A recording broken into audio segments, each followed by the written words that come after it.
The Lion King. You could argue that Disney's The Lion King is an original story. That is, if we pretend that the Japanese anime Kimpa the White Lion doesn't exist, and Disney obviously did that, so we're just doing the same. But even if we ignore Kempa, there is an older resemblance. The Lion King is essentially Hamlet.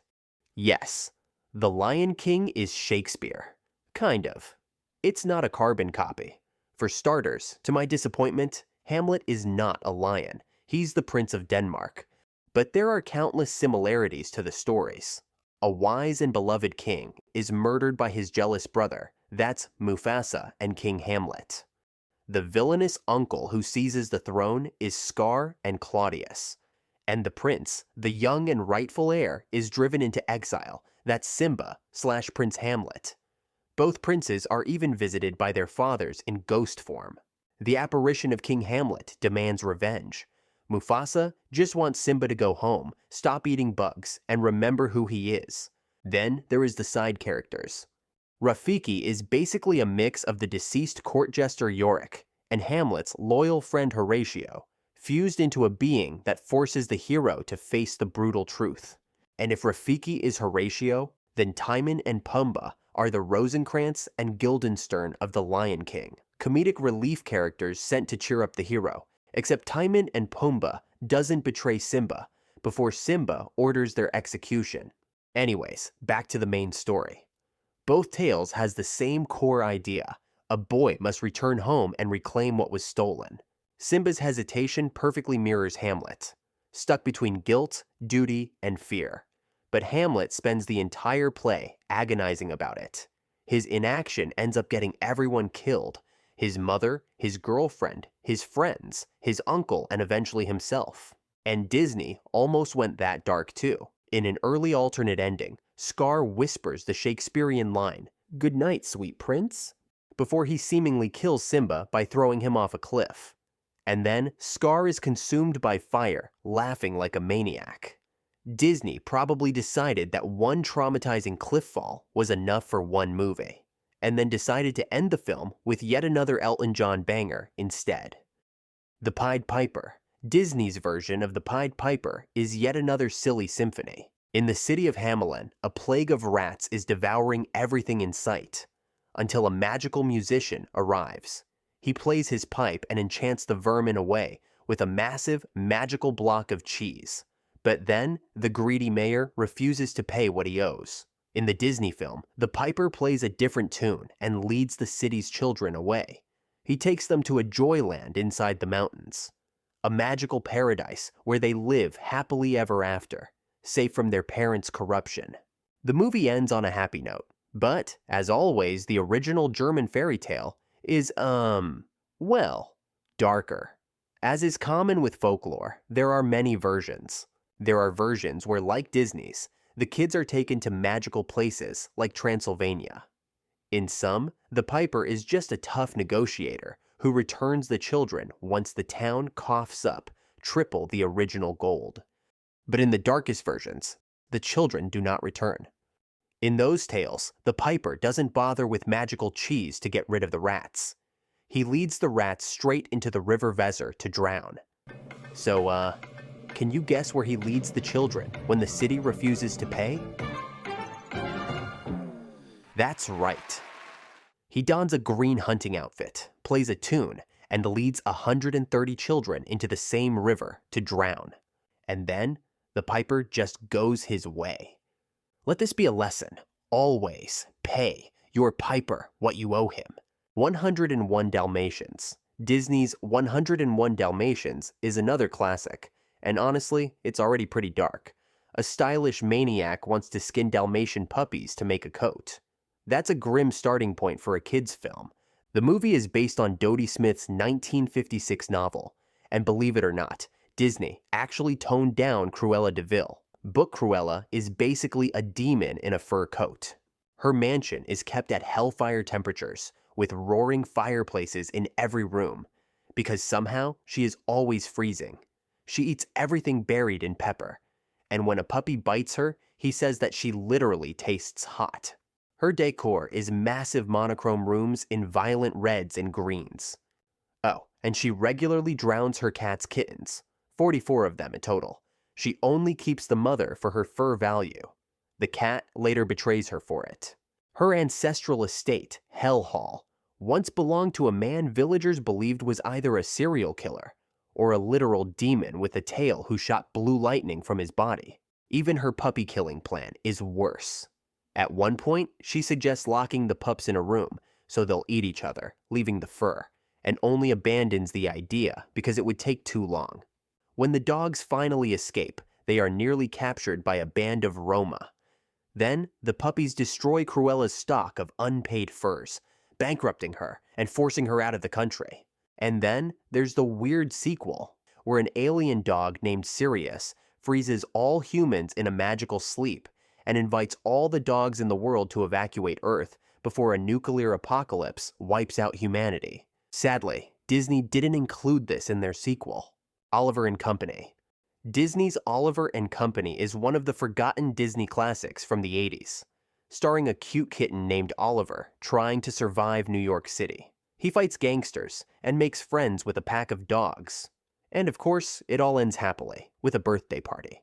It may be that the movie is mainly forgotten, but it's based on one of the most famous literary works in the English language. Charles Dickens wrote Oliver Twist in 1837 as a brutal exposé of the horrors faced by England's poorest children during the Industrial Revolution. Oliver isn't a cute kitten. He's just another English child living in a workhouse, a government-run poverty prison, where starving children are fed so little that they draw lots to decide who must beg for more. Oliver loses, steps forward, and politely asks for a second bowl of gruel. The caretaker reacts with horror, as if he had committed a crime. He's thrown into solitary confinement and publicly beaten for the example. Then, he's sold off as an apprentice to an undertaker. Eventually, Oliver runs away to London, hoping for something better, and immediately falls into the hands of Fagin, a manipulative criminal who runs a gang of homeless child pickpockets. Fagin keeps the boys obedient through starvation, threats, and fake affection. When Oliver briefly escapes after being taken in by the kindly Mr. Brownlow, Fagin has him kidnapped and dragged back by the violent robber Bill Sikes and Sikes' lover, Nancy. Nancy, racked with guilt, secretly helps Oliver by passing information to Mr. Brownlow. Sikes responds by beating Nancy to the point of murdering her. And as if that weren't enough, a shadowy figure named Monks schemes behind the scenes to destroy Oliver's future, bribing officials, hiding proof of Oliver's parentage, and trying to ensure he lives and dies in misery. In the end, justice does come. Fagin is imprisoned. Sikes dies, hanged by his own rope, after falling from a rooftop, driven mad by visions of Nancy. Monks is revealed as Oliver's half-brother and meets a grim end of his own. Oliver is finally rescued, adopted by Mr. Brownlow, and loved. He gets a happy ending, but the road to get there is one of the darkest journeys a child protagonist has ever had to endure. Atlantis, The Lost Empire. Atlantis is one of Disney's more alternative works. It's a Jules Verne-esque steampunk adventure where the nerdy linguist, Milo Thatch, teams up with a colorful crew of mercenaries to find a lost civilization. Giant leviathans, strange technology, and an 8,000-year-old warrior princess are discovered. By the end, Atlantis is saved, the villain is defeated, and all is good. But in the original myth, the Atlanteans didn't fare so well. The story of Atlantis comes entirely from the ancient Greek philosopher Plato, written around 360 BCE in his dialogues Timaeus and Critias. While ancient scholars debated its reality, today most agree that Atlantis is a fabrication Plato pulled out of his imagination to teach a lesson in philosophy.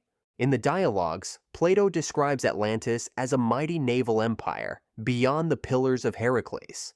It was rich and highly advanced, built with concentric rings of land and sea. But then came the hubris. The Atlanteans' moral and spiritual purity was diluted by their mortal mixture. They grew obsessed with conquest and domination, seeking to invade Greece and Egypt. This moral decay angered the gods. Plato sets up a morality play where the virtuous Proto-Athens stands firm, while Atlantis, decadent and prideful, loses the gods' favor.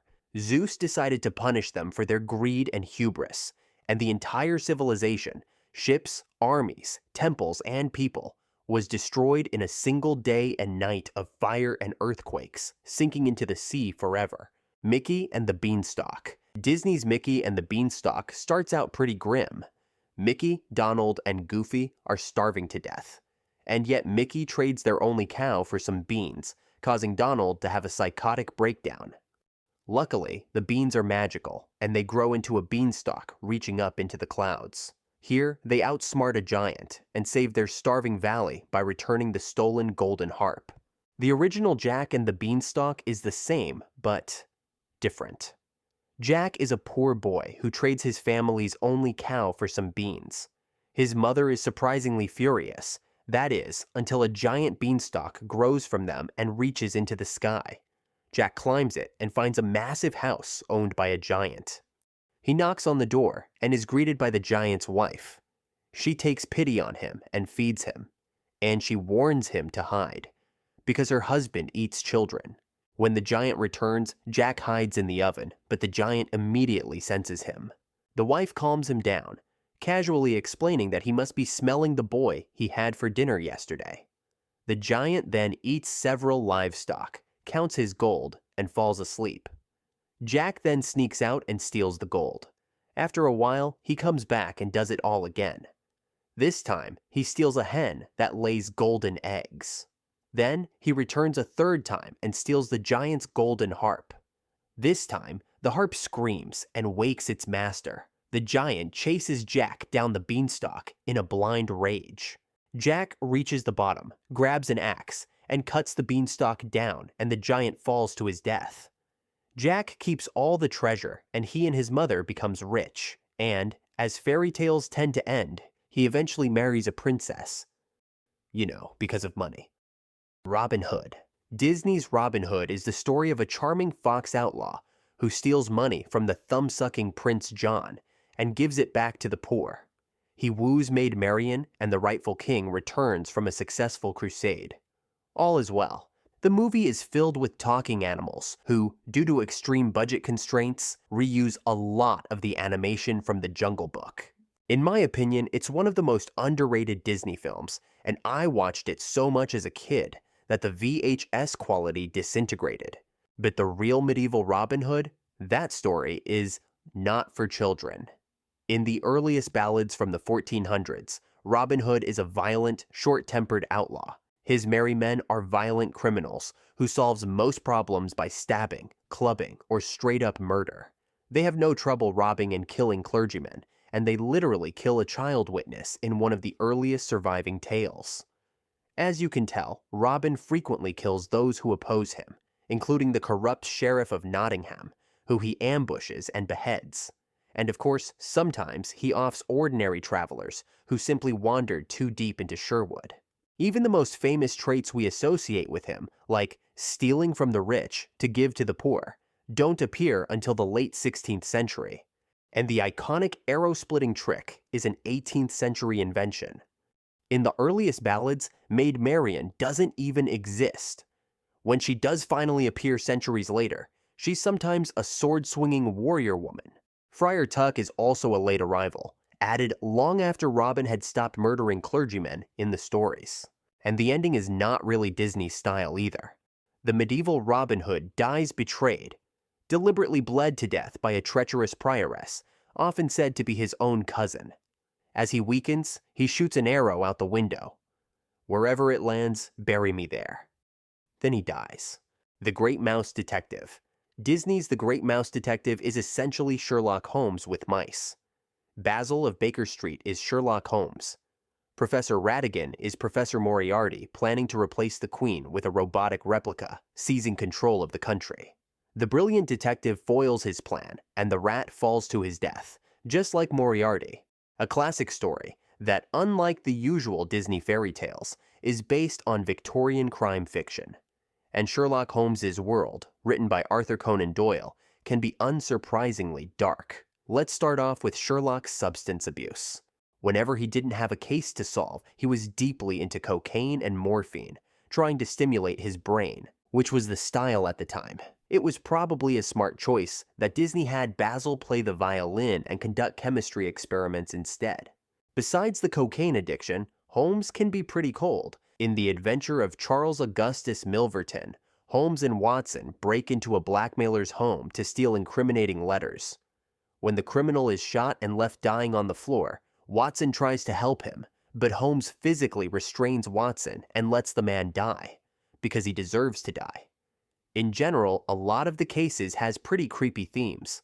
In The Sussex Vampire, a father believes his wife is drinking their baby's blood. In The Adventure of the Devil's Foot, victims are driven to literal madness and death by a toxic root that induces hallucinations of terror. And let's not forget The Hound of the Baskervilles. A starving dog is painted with phosphorus to look like a flaming demon used to literally scare a man to death. And beyond the crimes themselves, the world of Sherlock Holmes reflects some of the darkest themes from Victorian England.